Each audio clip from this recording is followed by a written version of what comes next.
This is the story of a man named Stanley. Stanley worked for a company in a big building where he was employee number 427. Employee number 427's job was simple. He sat at his desk in room 427 and he pushed buttons on a keyboard. Orders came to him through a monitor on his desk, telling him what buttons to push, how long to push them, and in what order. This is what employee 427 did every day of every month of every year. And although others might have considered it soul-rending, Stanley relished every moment that the orders came in, as though he had been made exactly for this job. And Stanley was happy. Welcome to Between the Joysticks. Press start and then we're off. Nick and John, they've got the sauce. Breaking news and some hot takes. Even if there's some mistakes, Nick is captaining the ship, while John gives thoughts straight from the hip. But when their powers combine, we're all in for a hell of a time.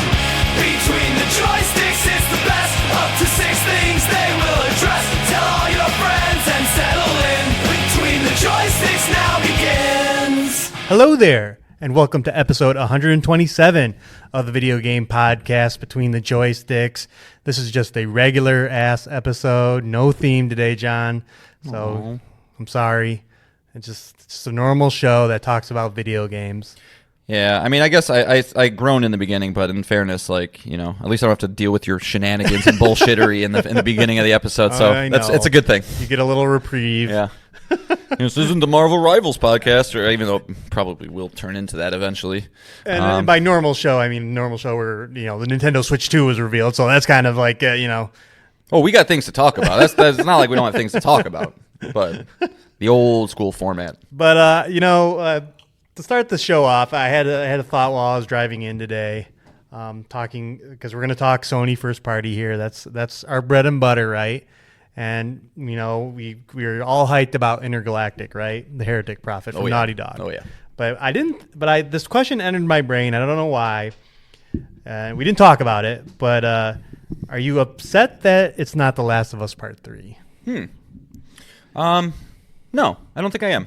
Okay. I haven't thought about that. No, but, I know. But I think that kind of answers that. You know what I mean? You know what I mean? Like, when this was announced, it was full-on hype for Naughty Dog's next IP. The only other one they've done since Uncharted 1, which came out in 2007, was The Last of Us, and we know how much we love that. So it's just like, how can I not be ready to jump into a new universe? But also, I know that The Last of Us 3 is going to happen eventually. I don't need it now. You know, we're going to get the show. Well, that's what I was going to say. How are you going to feel in April? Give me the show or the game. Give me the game. Yeah. Well, yeah. But that's even assuming that The Last of Us 2 show gets to the end of that game. I don't think so. Right. I don't either. So, like, I think there still will be a little bit of like, okay, mentally prepare for the second half of this show while they continue to flesh out 3, and then, you know, I don't know. Maybe Naughty Dog's big enough too that it's just like it. You know, they could be pulling an Insomniac where they've had a team working on this for a long time. Well, they have been working on factions for a minute, so anything from that could go into a Last of Us Part 3 for sure. Yeah. So, but no, it's a good question. But no, I don't think I am disappointed in that. Okay. It's interesting because I get more excited for something I know, a sequel to something I already love and know exists, but if it's the right team with the right, like, oh, I trust them, then, like, it does catapult the original IP ahead of it. Like, you know, the next time Housemarque has a thing. Like, Returnal 2 would be amazing. I would be so hyped for that. But at the same time, like, Housemarque just does fast, twitchy shit so great that whatever they have is going to be cool, too. Sure. But how would you feel if the show catches up? I think I'd still be fine. You'd be fine with a Game of Thrones-esque a season that's not based on any of the games because it hasn't come out yet. Oh, yeah. No, I don't want them to pass this stuff. Yeah, okay. As long as they have enough restraint that if they reach the end of the HBO run of the second game, the third one's not ready for whatever reason, just push like you don't go in, like you do not put that out before the game. Okay. That would be crazy. Right. Yeah, I agree with you. but I can wait till I could wait till like a launch PS6 game, of like Last of Us 3 and yeah. If you're thinking every 2 years you get a Last of Us season, if say they broke up the second game into 2 seasons, then you're looking at 2027 for them to finish The Last of Us Part 2, and then by 2029 need to be ready for it. And I think they would be. So, but yeah, I didn't think about that. No, I didn't either. That's why all of a sudden I just said that, that shower thought of, well, yeah. Well, and while we're having shower thoughts, Nick, I did have a shower thought of my own, responding to Freddie from last week. He asked which actors are just the guys that take me out of something immediately, right? He's watching, what's the show? Silo, and it had Common in it. I forgot 2 big ones, Freddie. Vin Diesel, which, maybe I didn't even need to say him because The Rock, I said, and they're like the exact same person, so whatever. But the other one that really bugs me, and I know a lot of people like this guy, and he is funny in small doses, but after a while he becomes very grating for me, and that's Ryan Reynolds. Ryan Reynolds has a very particular type of humor, the Deadpool humor, and it works in the right settings, but every single time I see this man, whether it's a Mint Mobile commercial, whether it's him responding to somebody on Twitter, he has to keep the persona up, and it's just like, it just comes off try hard to me. Have you ever watched his soccer reality show? Because it's the same way as well. No, and I get it. Ryan Reynolds, you have a banging hot wife. You're on cloud 9. You're worth $400 million. Why wouldn't you think life is the greatest thing in the world? But it gets a little old for me. And so whenever I see him cast, it is kind of like okay. I know the product I'm about to get. Okay. So just had to throw those out. All right. Well, we have to visit all 3 console makers in this episode, so we should get to the show.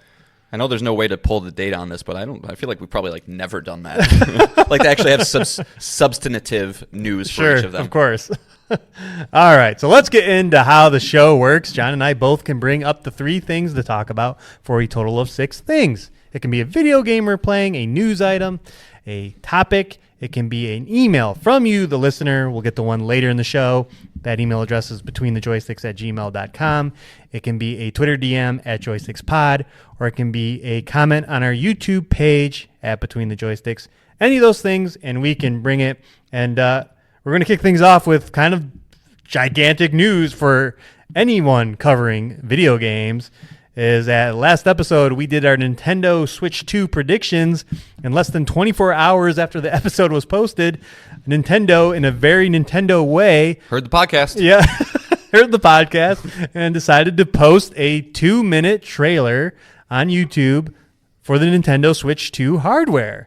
And again, very Nintendo way to just do it. Just drop the trailer, right? Yeah, Nintendo always has big dick energy. They don't give a shit. So I'm going to go through the rundown of what the trailer revealed in those 2 minutes, and then we can whatever point you want to specifically talk about, John, we'll go from there. Sure.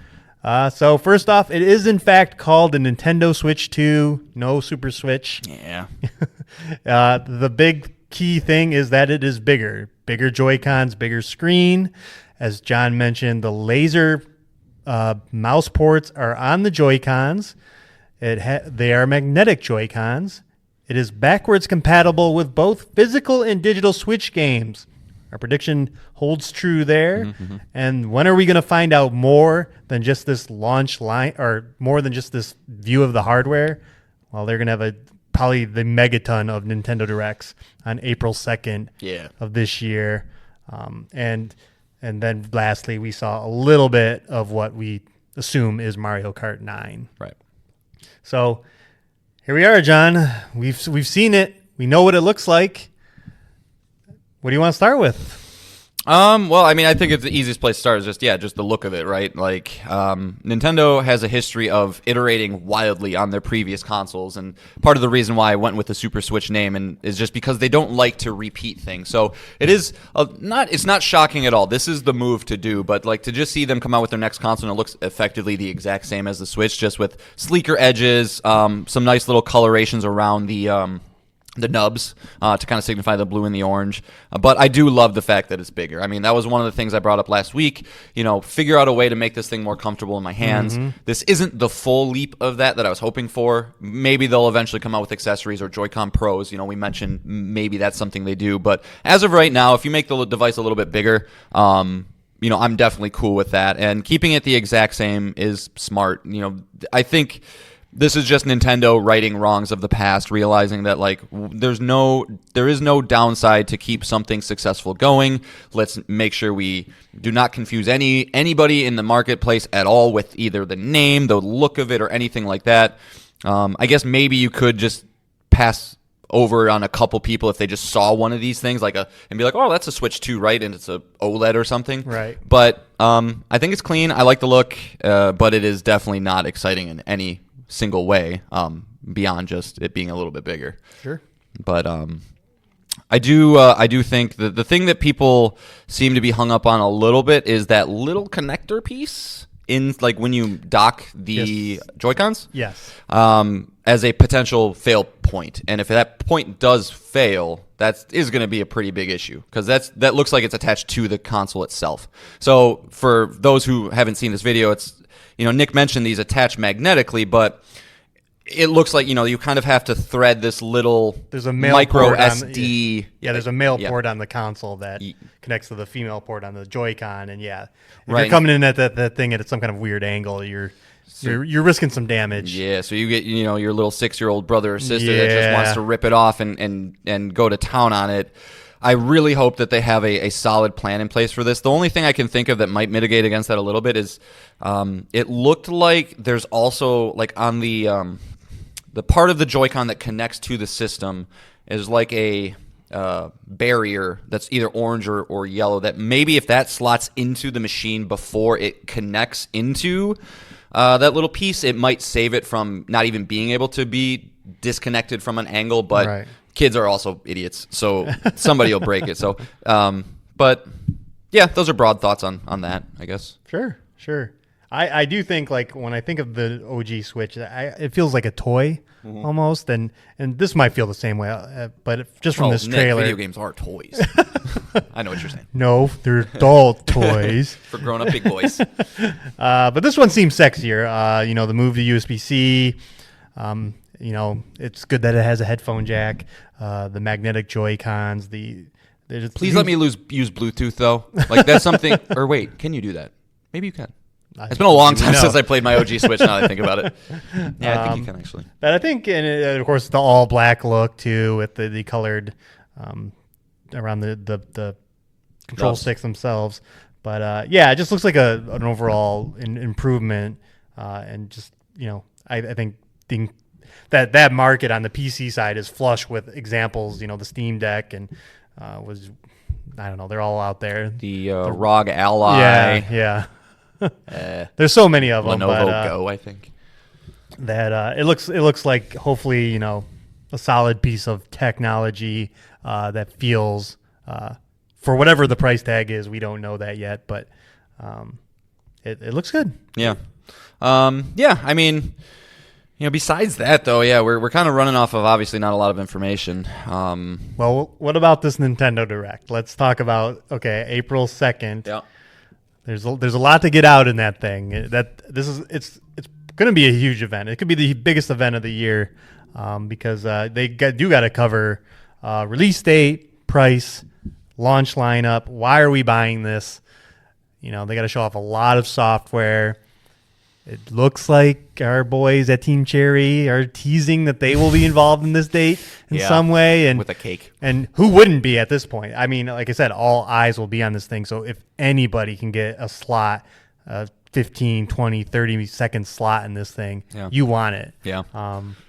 It'll be interesting to see how they focus or what they decide to focus on first, because one of the huge selling points of this machine is going to be capitalizing on a lot of the games that already exist that Switch simply could not run. Right. Like, of course, they're going to have their first party. They obviously showed off the new Mario Kart.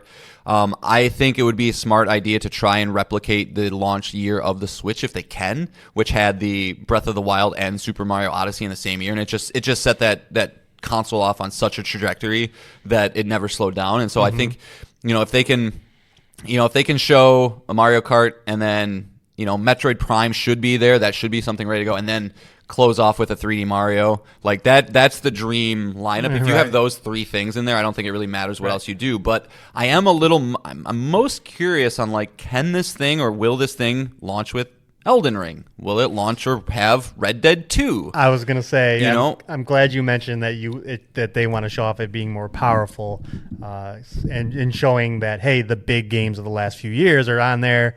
I expect Marvel Rivals to be there too, because that is a giant deal right now, and showing that running on Switch hardware is a big deal. But yeah, as you mentioned, I think all the big games that didn't make it to Switch because of it hadn't had a hardware update in a very long time are going to be here. Yeah, dude, and it works on me. So I imagine it works on the idea of portable Elden Ring. It'd be cool. I already have a Portal, so I don't know why, but it's just that just having the portability aspect of our favorite games, if you can, is huge. So. Yeah, I think it just makes a statement. This is more powerful. Yeah. This is why you want this. I think. Yeah, I don't think there hasn't been obviously any specifics on the power. I believe I saw something where, and don't quote me on this. Don't take it with a grain of salt. This isn't corroborated by anybody, but that it's somewhere on the league of a 3070. I think they said 25% less powerful than a 3070. So that's probably right in that PS4 sweet spot graphics. So a game like Elden Ring probably it's gonna have to sacrifice even a little bit for that, but. That doesn't, the Switch has never had to worry about that. So, yeah, I think the April Direct have a couple huge first party stuff, and they should have a decent amount. I mean, if we think about the Nintendo Directs for the past year, it's been Thousand Year Door remakes and Brothership and these B tier things. So, yeah, I mean, and I believe we talked last week, an F-Zero revitalized one franchise might be a good idea if they can. And I just had the thought too, because if you remember, the original Resident Evil 4 was a big deal because it was exclusive to GameCube. Bring the remake. Bring remake here, and that's another big title Dude, of the last there's so few many. years. We could probably we could make a list of 100 games that would make total sense and would move units for the Switch that just couldn't get there. Yeah, it's going to have an incredible year software-wise, just available for it immediately, and throughout the year, as ports and just their first-party offerings. Yeah, I think it's going to be the full court press of Nintendo, really showing off. And like I said, as we talked about last week, if they can nail some big indie exclusives, if Silksong is one of them, that's a big deal. That's a huge deal. Or, maybe there's a segment talking about the games Microsoft's wanting to put on there now, right? Yeah. There's talk of all that. So it's going to be a Direct that everything is on the table, and those are always fun. It doesn't, it's always fun to just kind of go into one of these shows. And you get burned on it sometimes, but you just feel this one's going to have it's going to have meat on the bone, and we're going to be eating good. It might not be for everyone, but there's so many things they could say. Yeah. So with the Direct coming in April, are we still sold on the May release date for the console itself? That they're going to show this thing off, and it'll be available very quickly like that? Yeah, I think so. They had a little schedule release of different cities and places that regions of the world where people can get their hands on with it, and it does extend into early June. But I don't think that is necessarily indicative of the launch. They don't have to go to all these places before the thing's released. A lot of times when consoles are released too, they are staggered in different regions throughout the world. So yeah, I think they're going to want to just show it off, have it come out quick. People can get their hands on it and then go. There's no reason to wait. I guess there's a world where they launch it in the fall, but I don't know why you would if you have games and stuff ready to go. Right, and it feels like they've been pushing the thing over and over. Like it should have come out last year. Right. So yeah, it's go time. Like I said on Twitter, I think this is the Apple method. Expect this Direct to go live with pre-orders going live a few days later, and then the console itself out there a month later. So. What can Nintendo do to get you to buy one? What? I don't know. I like you said, I think Mario Kart being the launch first party offering, that's not going to do it. But if they go and they say, if they're talking about updates to old games and their premier titles of the last generation are running incredibly well. That's a good point. I didn't say that. The Zelda games in particular. And that they can prove that in the future, it's going to have some pretty incredible games. I don't know. I would be very curious to get your opinions on Tears of the Kingdom. I'm like you though. I would not get into the building mechanic.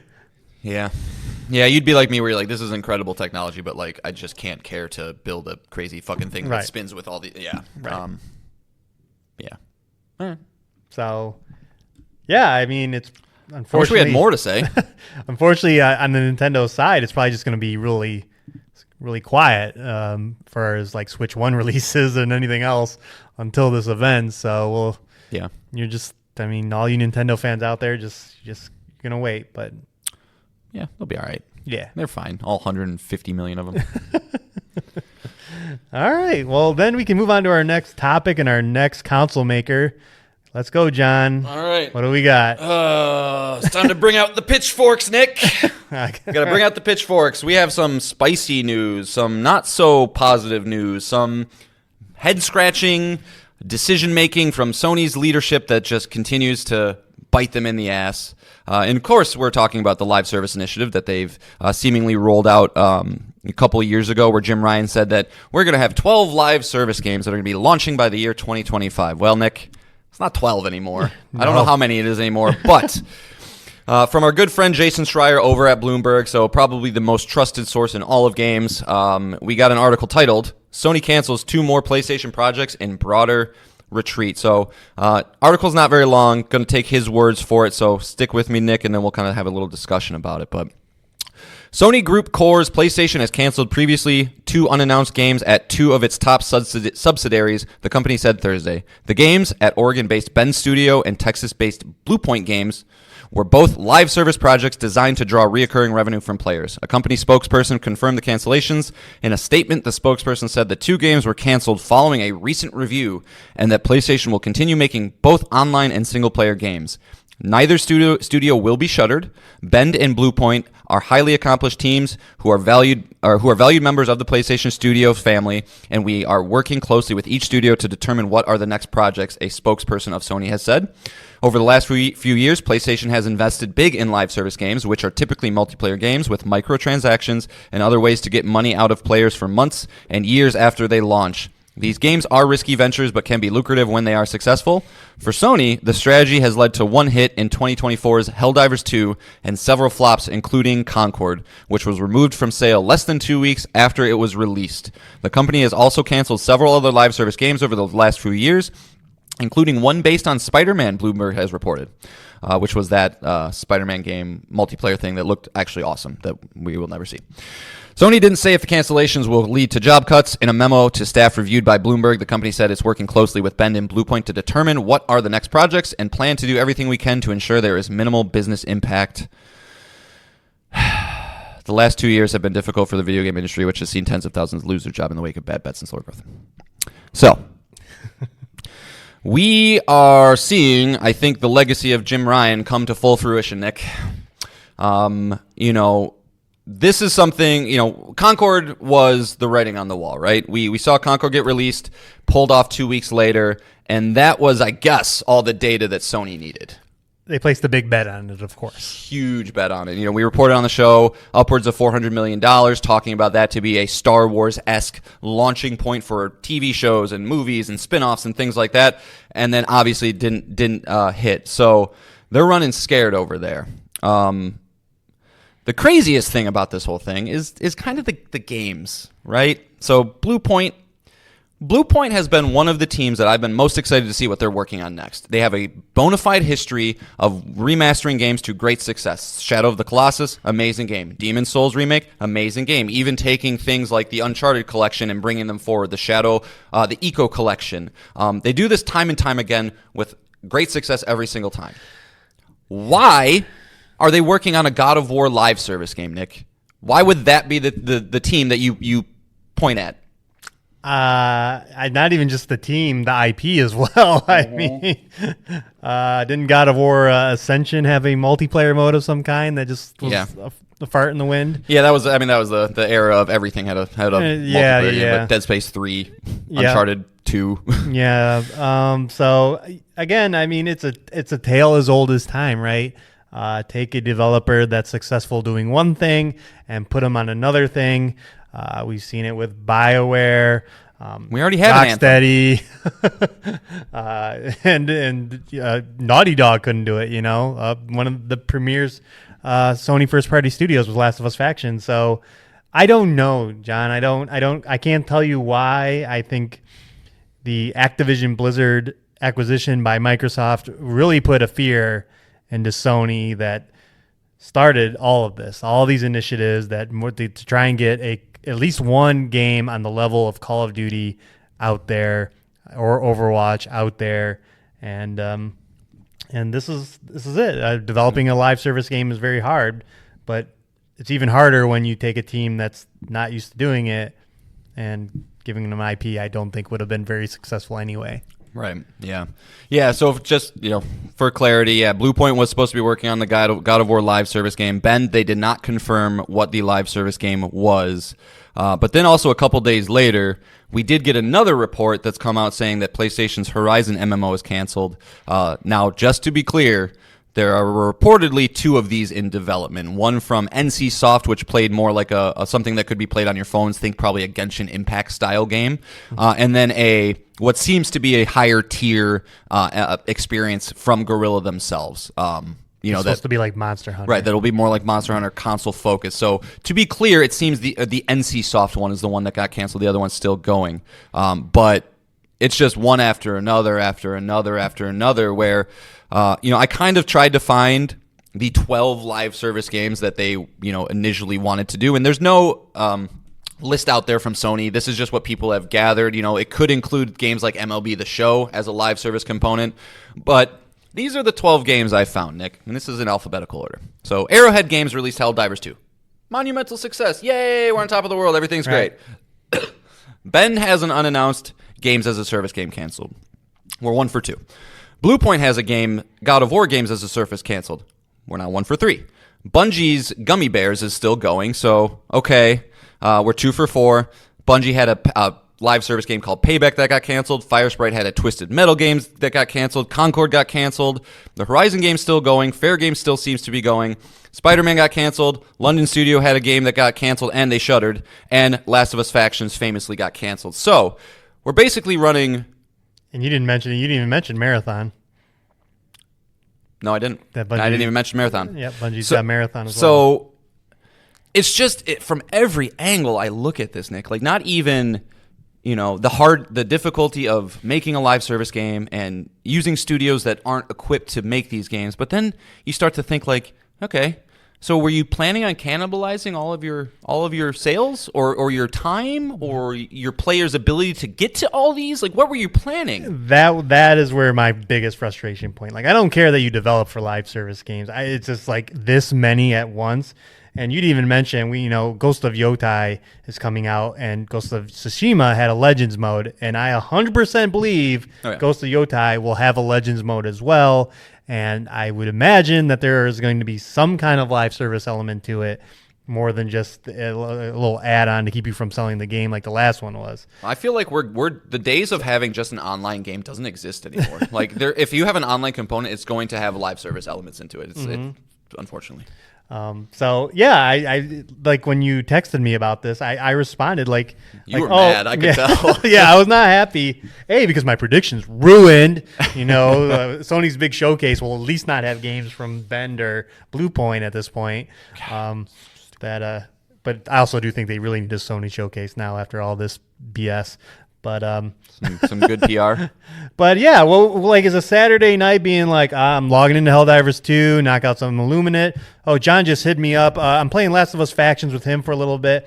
And then I'm done with him. I'm going to log into the God of War online and do some of my dailies there. It's just Fair like, Games. Don't forget Fair Games. Yeah. I got to log into Fair. Like where does it end? Like just as far as like your customer base, like these, like you said, these games are just going to cannibalize each other. And how are you supposed to find time on top of all the other live service games, the Marvel Rivals, the Fortnites, the Call of Duty Warzones, Apex Legends? Like there's so many of these games out there.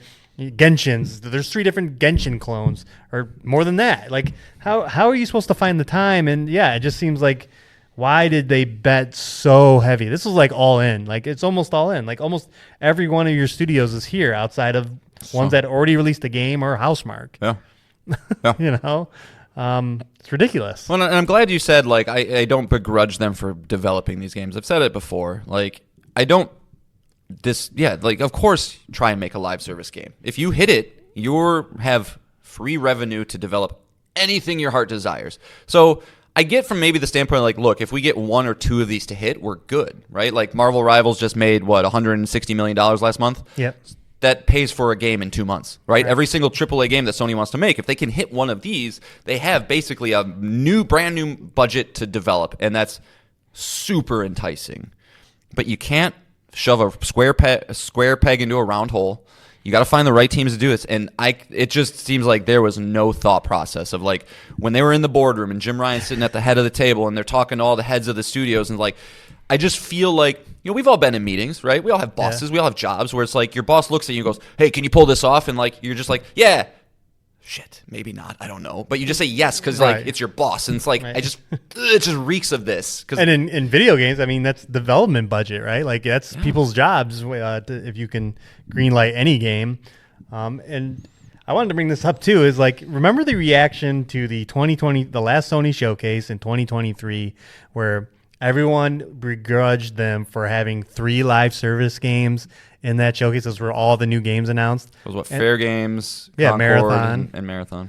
And that the negative reaction to that, and that was, a little less than 2 years ago.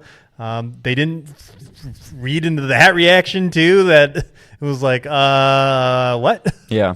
And, like, maybe it's just these upper management, these bean counters, and everybody, like, they're in the Wild West over there too, right? Like, budgets are ballooning out of control. They have to get creative. I read an article talking about how, like, get comfortable still getting remasters and remakes because they are a very low risk way for companies to continue to just get their income that they need to do the projects they want. And that's fine, but, like, maybe it's not, maybe the industry's sick. You know what I mean? Maybe it's not just like, how do we catch up? It's like, and it takes a lot of balls and a lot of smart people to be the ones to be like, we're not going to follow the trends. We're not going to do this. We're going to stick with what we know, what we're good at, which is our top tier Game of the Year candidate games, and we'll keep running. But do you think this changes Microsoft's strategy at all? Do you think that because as we've seen over the past year, Microsoft is seemingly stepping away from trying to compete on a exclusive side of video games and trying to bring people to Xbox. They just want to get all their games everywhere and get passive income. Do you think they were regretting that at all, or? No, because on the other side of this coin is Sony still has released every year a Game of the Year candidate video game. Astrobot last year, Spider-Man 2 the year before, God of War Ragnarok the year before that. So, the hits keep coming. So no, I don't think that changes much, even though, like we've talked about at Xbox before, is like, even though Xbox is looking to have the strongest year ever that they've ever had this year as far as first party and Game Pass games. But I think, as we've always said, it's a little too late. Xbox can never win, at least right now. There's too many PlayStations out there. Yeah. And I always just keep thinking back to we lost the wrong generation. Yep. Yeah. Mm-hmm. They did. So, I mean, so this isn't a great feeling as a, PlayStation first guy.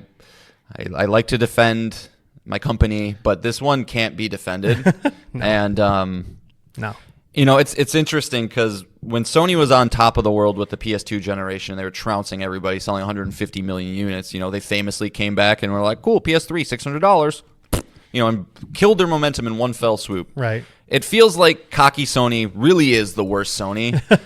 It's just they've gone over the hump, right? There is no relinquishing all of their goodwill and their momentum anymore. But it does just feel like, God, you guys just don't get it. You just don't understand. Yeah. But like I said, the silver lining is those games are still coming. We have Ghost of Yotai to look forward to, Intergalactic to look forward to, Wolverine to look forward to. So they still have some big games in the pipeline. and probably more coming that we just don't know yet. I'm feeling so confident in saying this, but I guarantee you Fair Games is going to have the same outcome as Concord. Like, it's just, how does that game differentiate itself than, like, if Concord couldn't do it? You know, so I think, like, the Horizon game, Monster Hunter game, yeah, that could work. And the Bungie stuff could work, but other than that, yeah, I don't know, man. Like, they just did not. They did not do. And we have another game coming out. Fragpunk is coming. Oh yeah, very hotly coming here. I forget what the exact date is, but that'll be another game to be on a worrisome watch. You need to have some. March 6th. Yeah. It's just not enough to have. I wonder if Sony was like, look, we're going to enter our hat into the live service ring, and with our cachet and our name, we're good. It doesn't matter. Like, the people will flock to us because we are the premier game makers, and then they see Concord and go, oh, fuck. Because apparently Bluepoint and Bend heard that their games were canceled at the same time as everybody else, apparently, which is just also... Schreier debunked that. He did? Okay, cool. Because I was going to say that also just speaks really poorly. Yeah, no, they had already known at the time. Okay, because that's some, like... That's a mismanagement level where I go, oh, I don't trust any of you guys anymore. But it was funny, when Concord got announced, we said, like, look out, Fair Games, right? Like, because we didn't know these other games were in development. But we were apparently speaking to a bunch of other studios who were also, and it was like, yeah, this isn't good for anyone developing a live service game at Sony right now. Yeah. So I would imagine Fair Games is free to play. Yeah. Mm-hmm. Yeah. Yeah, I don't know how you charge. You can't charge for any of these now. No. Concord killed that. Nope, and you're walking into the Marvel Rivals path too. So yeah, good luck. Yeah, it's just. I mean, I'm a little butthurt about the Bluepoint thing. I don't care about Bend. Like, Bend is fine. It's cool. You guys I haven't had a game in a while. You released arguably the worst PS4 exclusive. Before that, you made Golden Abyss. So. It's honestly shocking that they are keeping them afloat. Maybe they're just a cheap studio and a weird, they're in Oregon in the middle of I think they're just like in the middle of the state. Bend is in like the forest. But not a good look. Not a great way to start off the year. And yeah, like you said, man, as long as they're like in their boardroom meetings now and be like, okay, pump the brakes. You guys got a single player game? You guys, you were good with Ghost of Yotei and whatever the next, Cory Barlog's project and Intergalactic, and you Insomniac's going to keep doing what they do. It'll be fine, but opportunity cost always sucks. I hate losing that kind of shit. And they're very lucky. The year that Concord bombs, you have hits like Astrobot and Helldivers 2 to like kind of pick up the slack of that bomb. And make it not seem as bad, but the L's are piling up for Sony, and they need a big showcase to get the W. Let's get all excited. Ghost of Yotei. I just finished Blue Eyed Samurai. I can't wait to play Ghost of Yotei. I want to play it so fucking. Did you bad. like that show? Yeah. It's amazing. Yeah, good. There's a little things I didn't like about it, but just the way it looks and all that good stuff. Yeah. It's great. And I was glad to see it got a second season. I was a little nervous because in Netflix it usually tells you at the top, and I was like, oh god, it's not there. And this was a 2023 show. Oh boy. And then I looked it online. It's like, oh yeah, it's got another season coming. So yeah, it's dope. But yeah, I mean, we'll see, man. I know they'll turn it around, but it's just and I do think they'll have a big showcase as well. Like, they know Nintendo's about to pop off. They need to keep it going too. So that's all I got. So you want to shit on Jim Ryan? We could just make fun of him. The old man. He'll be a scapegoat for quite a while. Go back into the accountant room. You're a money man. You're not a creative. All right, let's move on to our final console maker, Xbox. Probably by the time you hear this, you'll have seen the Xbox Developer Direct 25 that is happening tomorrow. We know that this will feature Expedition 33, South of Midnight, and Doom the Dark Ages. We fully expect to get release dates for all three of those games. In fact, Doom is supposedly coming out May 15th, according to rumors, which is great. Yeah. Especially on PlayStation, you're getting Indiana Jones and Doom now in May. Wow, good call. So that's a good month, especially with the Switch 2 does come out. You at least got some. Don't worry about Sony, guys. Microsoft has our back. It's okay. It's fine. But they teased a final game to be announced. They're going to visit a studio to show off a brand new game. So we're going to play a quick game here, John. It's more fun to go through the games that are the studios that haven't had a game in a while, and we'll just pick John's brain really quick to see what he thinks is the chance of these studios showing off a game. The first one up is Rare. Now, Rare does have Grounded and Sea of Thieves out. They, a long time ago, announced Everwild, but they haven't had a new game in quite a minute. Is there any chance the game is from Rare? I don't think so. No, I'm not feeling Rare. Okay. Yeah, I honestly don't know enough about them. Like, cause they're the ones that used to be owned by Nintendo, right? They own like Banjo-Kazooie. They made makers of Banjo-Kazooie and things like that. Yeah. No, I'm not feeling Rare. Not feeling it. Next up, we can go to Tim Schafer's Double Fine, the makers of Psychonauts 2. It has been a couple of years since that game came out. What are the chances that the game is from Double Fine? I'm feeling Double Fine. Yeah, Double Fine's also a good candidate for it's out now kind of thing, like they did with Hi-Fi Rush. Here it is. I wouldn't go about that, No, but if you look at Double Fine's list of games, they've done tons of indie, smaller projects that aren't as big as Psychonauts. So. Headlander, I think that was them. Yeah, they had a mech game. Yeah. They had the little cup game where you were a little cup that went into other cups. What? What are the Russian doll kind of things? Oh man, now I have to. Russian doll game. They did a lot of Headlander? Stacking? Yeah, stacking. Oh, okay. I've never seen this. Yeah. Okay, interesting. Yeah, so they have a history of little games. So right. I wouldn't be surprised if they do a lot of smaller games and then go, hey, Costume Quest, is another one. Yeah, I'm feeling them. I could see easily them being there. All right. So we're thinking Double Fine is very likely. Yes.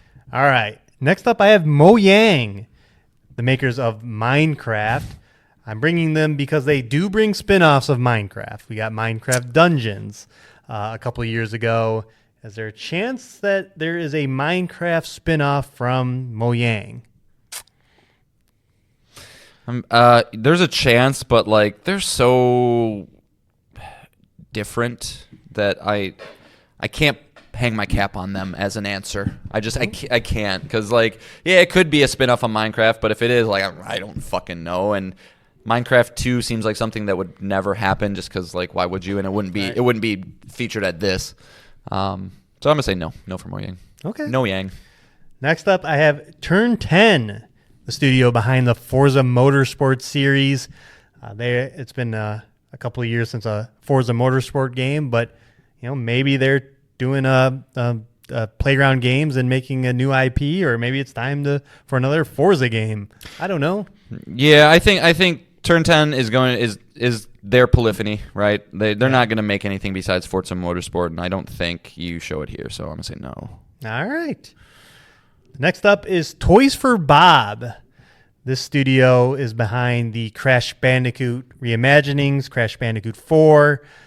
They have announced an exclusive deal with Microsoft to make a game. It could. I don't think it's Crash Bandicoot because it could be now, right? It could be. Yeah, now that with the Activision Blizzard thing. So is the chance that it's Toys for Bob? I like that one too. I mean, you'll probably start to see with my answers. Like I'm feeling that tier of team, right? Okay. And smaller team and something maybe a little more not family friendly, but like. The last time they did this, it was Visions of Mana, right? Which was a third-party game, and it's colorful, it's bright, it's the other games that they're going to be showing, Doom, 33 Expedition 33, and South of Midnight. Those are dark-seeming games, so I would think they'd want to balance that a little bit. So Toys for Bob, like I could see them being like Crash 5. I could see that happening. All right. All right, and then I have another dark horse here, Iron Galaxy Studios, the maker of Killer Instinct. It's been a very long time since there's been a Killer Instinct game. Is there a chance that it's Iron Galaxy Studios making another exclusive game for Microsoft? It feels like it could be a perfect fit, but I'm also going to say no just due to I've never played a Killer Instinct game. I've never really seen one, and so to hang my hat, I can't do it. Okay. Can't do it, Nick. That's all the ones I brought. So, I mean, there is a chance for third parties, of course. Well, and so like there are definitely third parties. One thing that I'm a smoke guy. Where there's smoke, there's fire. I don't know the studio that would be doing it, but there's this Oblivion remake rumor that's out there. Yes. And who is doing that? If that is real, I would imagine somebody internal at Bethesda. Like I don't know if they have. Obviously Bethesda's got to be a massive studio. It could be anybody, really. Right. So I was thinking an Oblivion remake could slot in there pretty nicely. But yeah, I don't like. There's a lot of studios out there and a lot of games. Yeah, so. just going for trying to grab a third party out of the air and fit it in there is a really tough thing to do.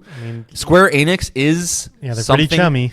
They're chummy now, and they've been talking about how we're not going to release games on one platform anymore. It's not lucrative enough for it. This could be a position to be like, hey guys, Remake and Rebirth are coming this year, and guess what? We've also signed a contract that the final iteration. I don't think you have to say that at this point. What's that?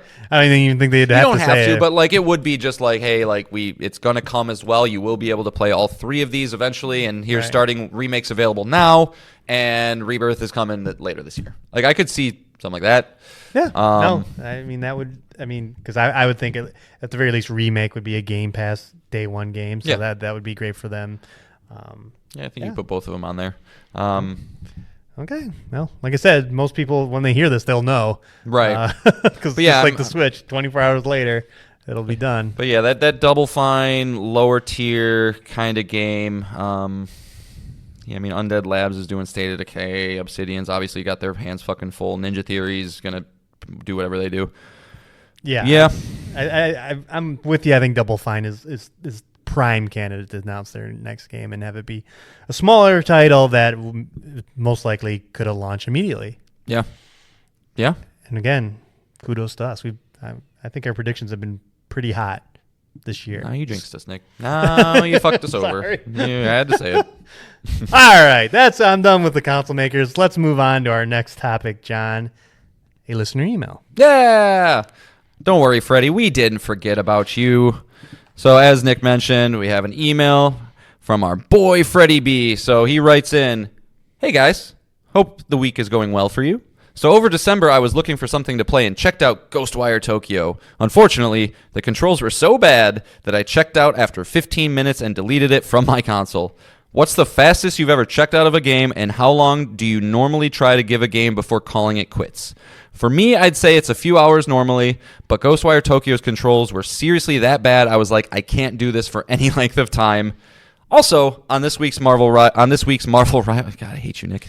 On this week's Marvel Rivals podcast, I'd love to hear Nick's thoughts on the Storm buffs. She's a monster now, and I'm not liking them as a non-mobile Vanguard.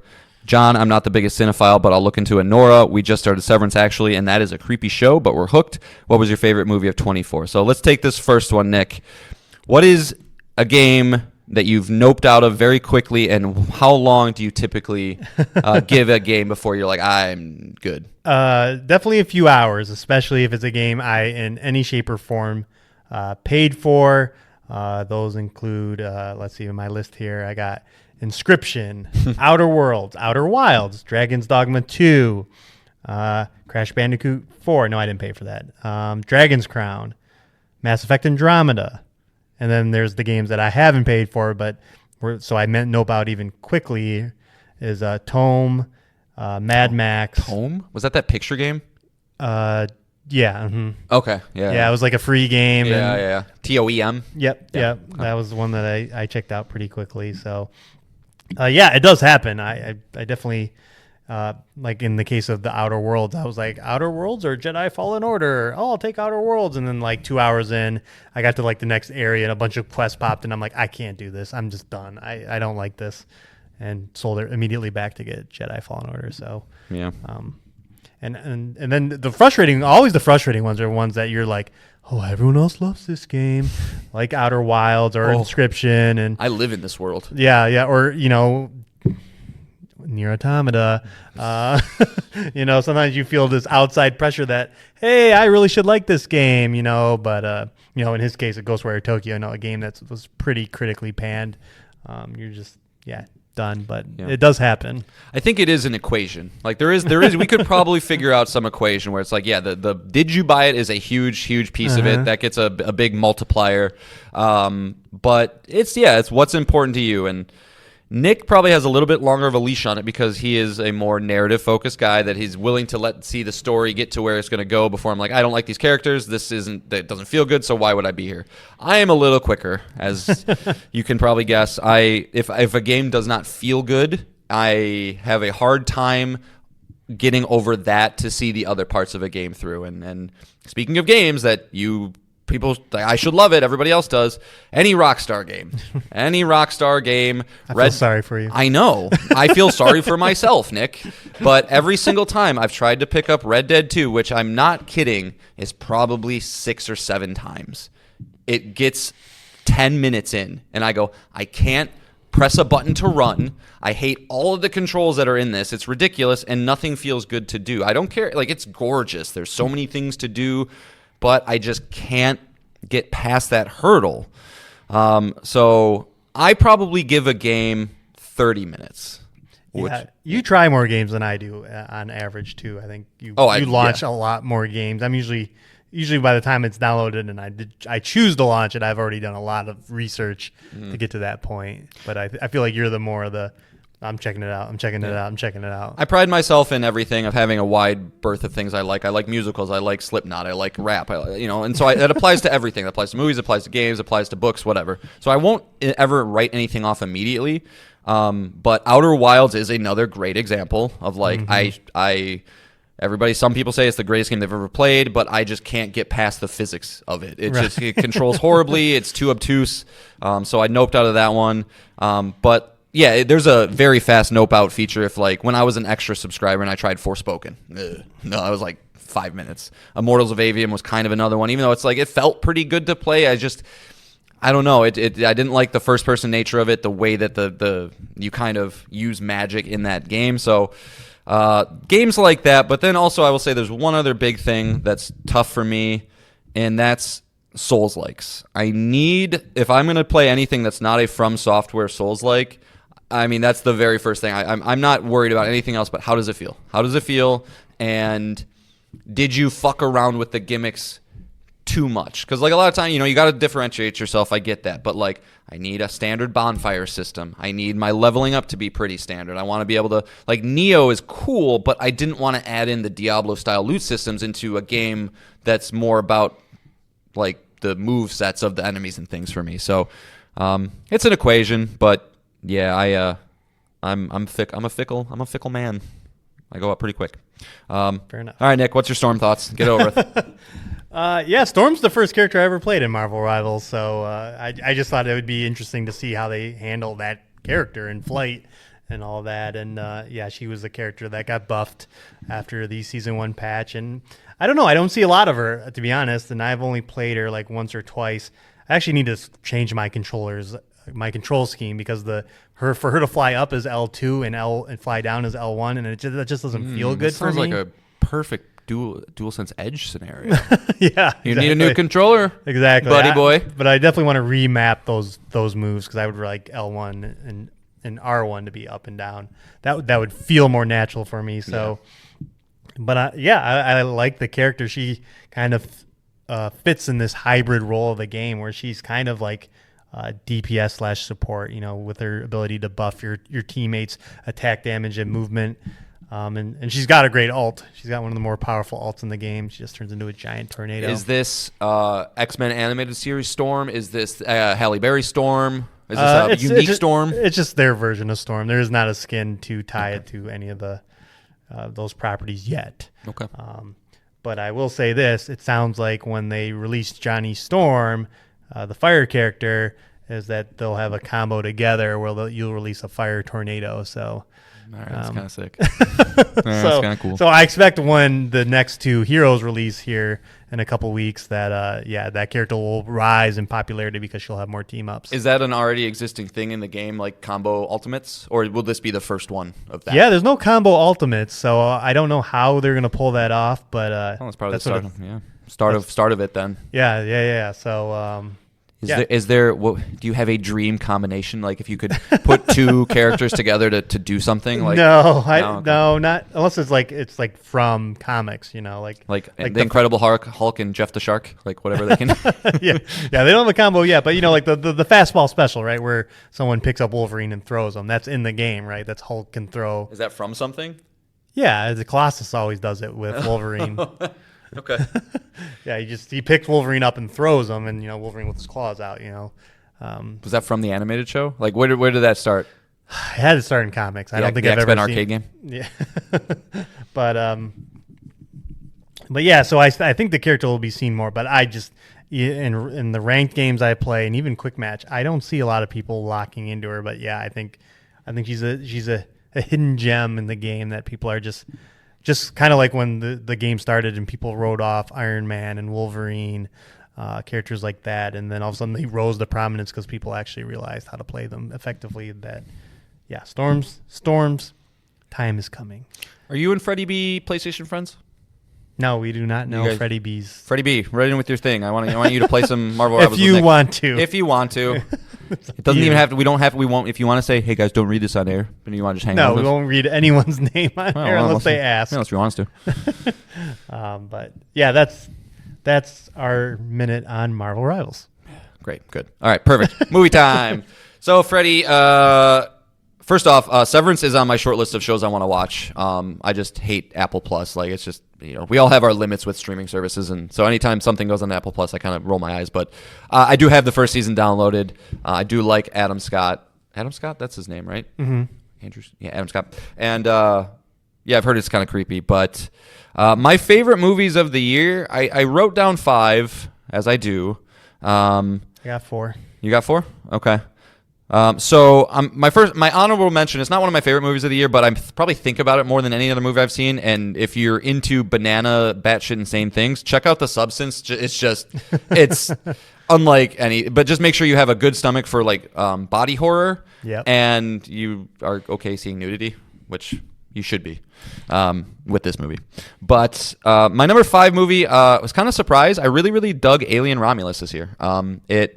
Alien is one of my favorite movies of all time. I think it's perfect. I think that that movie, with the practical effects and everything it did, it's comfort food for me. And so after languishing in some of the Alien sequels that we've gotten, with the exception of the original Aliens, it's nice to kind of go back to what I like about that series, which is just like space horror. It felt like just watching Dead Space. It was great.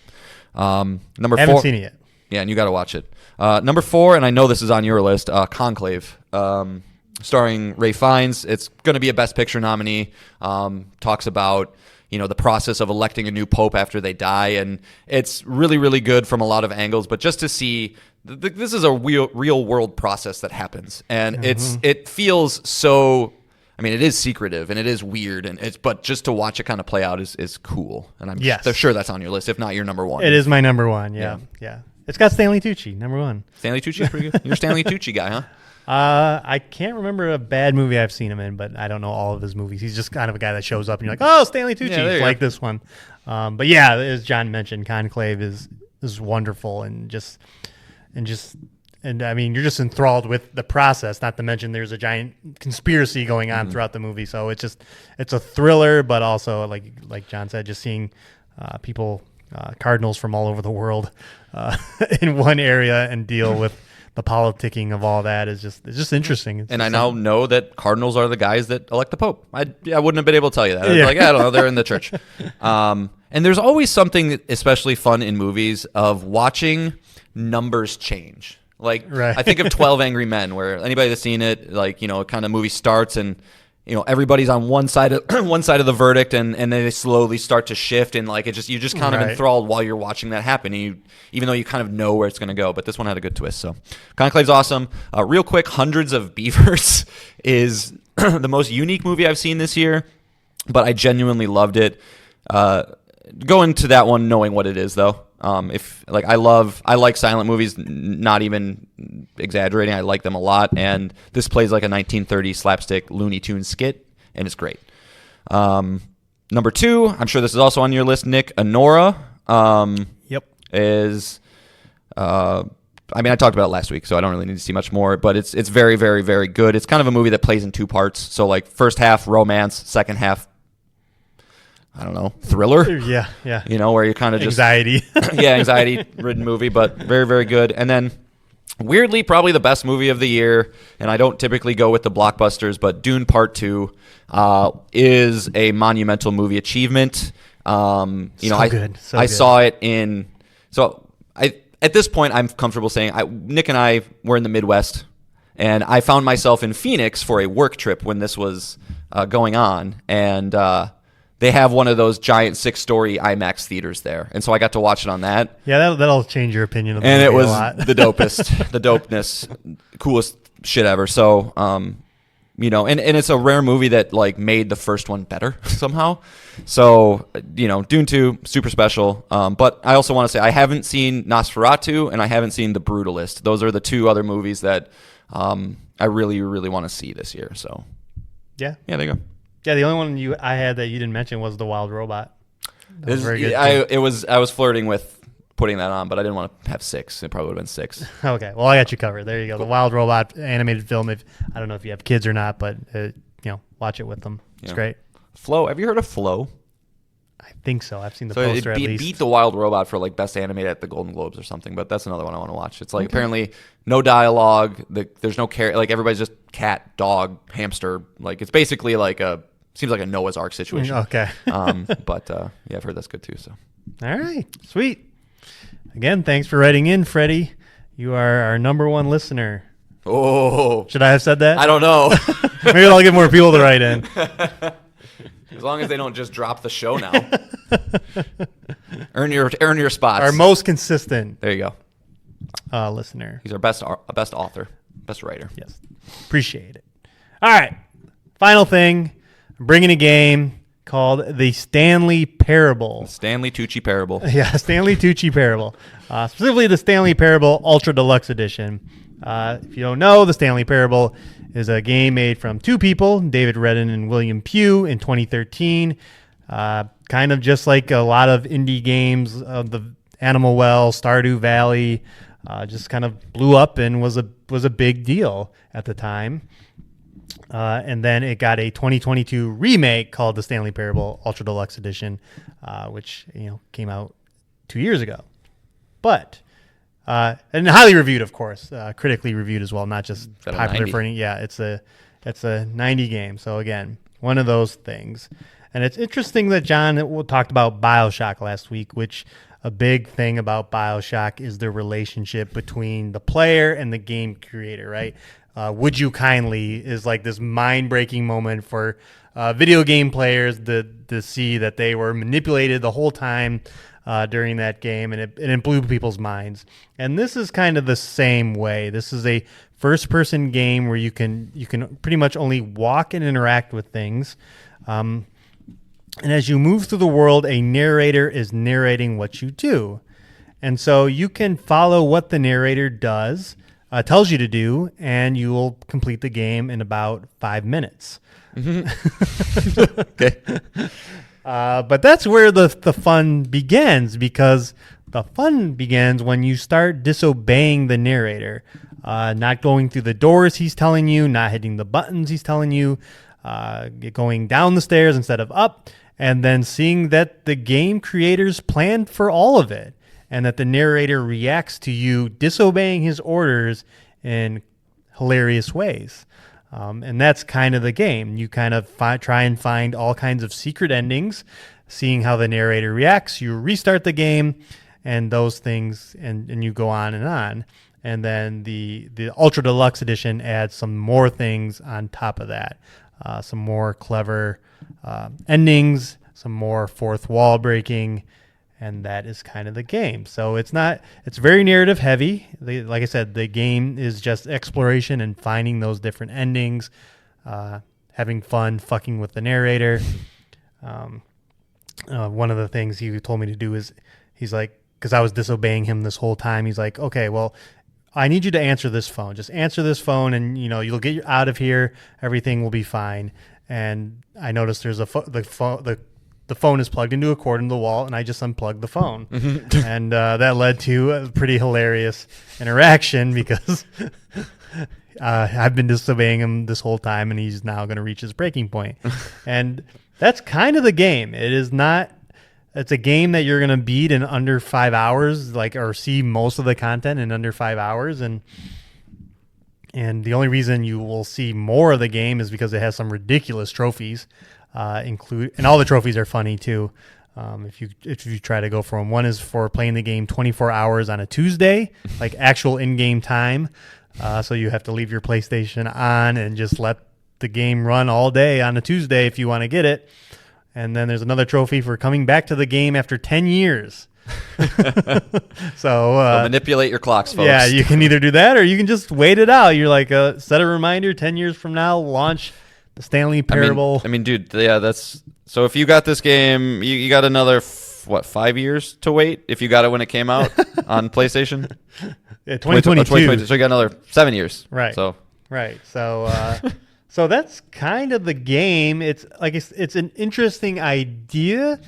I don't know how you will feel, John. I don't know how our listeners will feel. I'm weird with these ones. Sometimes I love these experiences, and sometimes I'm like, I don't. Right. So this is one of those games like a Doki Doki Literature Club, or a Mouth Washing is a game we haven't played, but I watched it. It blew up last year. Yeah, it wasn't that good.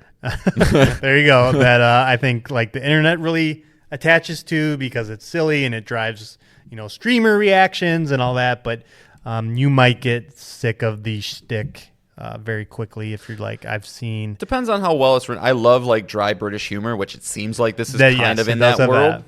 So and I don't know. Yeah, it's just I gotta try it out myself. Yeah, I think that's it. Like you might again. The commitment is very little, but I think, yeah. Well, this is one that Buddy Boy Will's got physically for me to borrow, so I will be playing this at some point. Okay. As soon as I can get myself over there to see his pro, get Alan Wake 2 in that one. Yeah, but so I really even don't feel comfortable reviewing it because it's just not even. It doesn't feel like a game. It's more of like a thought experiment, and this was originally a mod as well. So okay, well, you might not feel like reviewing it, but you're reviewing it. Why? Because I said so. Stick a damn score on it and great. Nick, and move on. I don't like it. That's okay, the thing. I don't fine. like these kind of games. And like I like the platinum. It does require a time commitment, but it's not as it's not hard to do, right? No, it's not. No, it's just. But it did require enough time for me to go like. Did you get the platinum? No. Okay. No, I don't want to. One of my conditions for getting a platinum is I actually have to like the game too most of the time, or it just has to come naturally as in one playthrough.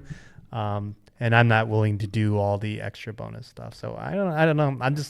I'm not going to give it a number, John. You're not going to get one out. All right. I'm just not a fan. Sorry, of this listeners. idea. Sorry, guys. Trying to get. This is a free game this month. They might want to know the score, Nick. Right. I'm just giving you shit. It's all good. So okay. Yeah, it's just not my jam. It's not. It just isn't. It's. I wonder, are you still planning on wanting to try Slay the Princess? Because I feel like that's probably in this. It's still in my wish list, but I don't know. We'll see. Yeah, not funny game, but right. What do you do? Just see all the different outcomes kind of game. Sure. Okay. Well, all right. Well, that's different it. strokes for different folks. All good. Yeah, exactly. Yeah, we'll bring it back, as John will talk about it, and then we'll go from there. Yeah. But all right, that's it for the show. Yeah. Good episode. Lots of news items. Yeah. I just get it together, Sony. Just get it together. Why do you crumble when you're in the lead? Stop it. Just do what you do. And we'll see. They got some. They're on the back foot. Maybe they'll prove some stuff this year. Like you said, the Ghost of Yote is going to come out. It's going to be a 92, and everybody like, this is the best thing ever, and who cares about anything else? It's fine. So, all right. So next episode, that Xbox Developer Direct will happen. So we'll have impressions on the footage we saw from Expedition 33, Doom: The Dark Ages, and South of Midnight, as well as whatever this mystery game is. Yeah. That'll be exciting too. So expect us to lead off the show with that. Other than that, I don't know, John. You got any more teases? Just been playing Fortnite with my son. He got 4th in the Battle Royale. Pretty good for a 7-year-old, I think. But it is interesting playing. First off, that game is really good. Second off, I don't want to play any more of it. Third off, you can tell you're playing against kids when you play this game. It's kind of funny. Like every single match I've played with Levi, it's like you get to like 20 people left, just because like you can just tell there's a kid that doesn't really know how to do the sticks, and then you get to like 6 people left, and all of a sudden everybody's God mode. And you're like, oh God, So I told Levi, I was like, because he gets scared, right? When he's like, oh, there's people. I'm like, you got to kill things. You need to get guns because you're gonna get to 5 people left, and they're gonna have mythic, legendary shit, and you're done. So it's kind of fun. That is my experience with battle royales too. Is like I feel like it's a game of hiding, right? Like until the very end, and then until the very end, and then I got to do it. But it actually, if you want to get your skills up, you're and get better loot, so the job is to kill people. So no, but I will not be bringing that to the show. But I do find it funny that he is pretty good at shooting things. Neon White paid off, I guess. Okay. But no. All right. I do have one more tease involving Marvel Rivals. The spring update is coming. You're not cute. I'm not cute? No, you're not cute. Well, hear me out, John. Okay. Hear me out. Okay. The spring update's coming, and it's introducing a new mode. Okay. That mode is Rocket League. What? It is a 3v3 soccer mode that is very similar to Rocket League. I'd check that out. Oh, yeah. I'd Here we check go. that out. All right, well, John will report in next episode if he watches the trailer and it interests him. Is there a trailer out now? Yeah, there's a trailer out now. So okay. we'll get back to you on the next episode. If we can get John to play Marvel Rivals. I'm just trying to envision how this would work. Like, so yeah, like, is it like Mario Soccer where everybody has their own special powers and, Mm-hmm. See, I don't know if I like that as much. Like, part of the reason I like Rocket League is just this is car. Sure. And go. And again, I'm just reading into the trailer. The mode is not out yet, but it will be. That's interesting. So, I think it'll be out tomorrow as you're listening. But inspired by Rocket League, interesting. Okay. All right. So that leads us to our song, John. What do you got? All right. Well, I've been messing around with Hollow Knight because I'm just trying to play some video games. So we're going to go with the Sealed Vessel by Christopher Larkin, composer of Hollow Knight. I don't believe he's one of the members of Team Cherry, but he's like their music guy. So boss fight, exactly what you'd think. Starts a little slow, then boss shows up and it goes, brah, and it gets all cool. So Sweet. Yeah, there you go. All right, let's hope this is the year. Yeah, the year for Hollow Knight. It better be. And it's hopefully not just a Nintendo exclusive, but we'll see. They're so annoying too because they did have an update like 2 days ago, and they're like, "Yeah, guys, it's still real." It's like, that doesn't tell us anything, right? I don't know. All right. That's it for the show. We love you. We thank you for listening. If you're out there, please write in or rate us on your platform of choice. All of that helps. And of course, we will be back next week to talk to you about 6 things. Bye, guys. You. Later.